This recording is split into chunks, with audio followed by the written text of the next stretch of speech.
Hi friends, aloo paratha చేసుకునే విధానంలో భాగంగా ఒక 5 ఆలుగడ్డల్ని ఉడకబెట్టుకొని తర్వాత పొట్టు తీసుకొని తాలింపు వేసుకొని ఇలా ఒక మిశ్రమంలాగా పిసుక్కోవాలి.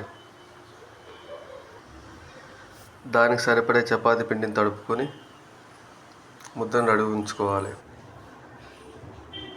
చిన్న పూరి సైజు లాగా చేసుకొని దానిలో సరిపడే ఆలు కుర్మాని, ఆలు మసాలాని ఇందులో పెట్టుకొని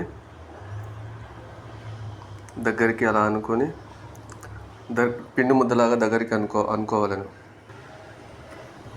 తర్వాత రొట్టెలు చేసే పీట మీద ఇలా ఒత్తుకొని రొట్టెను చేసే కోలతో చపాతీలాగా ఒత్తుకోవాలి.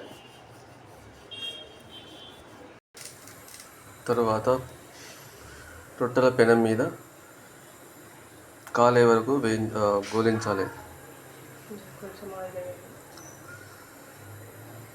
సరే, మరి ఎక్కువ మొత్తం కాకుండా సరిపడేంత ఆయిల్ వేసుకోవాలి. తర్వాత ఆలు పరోటా రెడీ.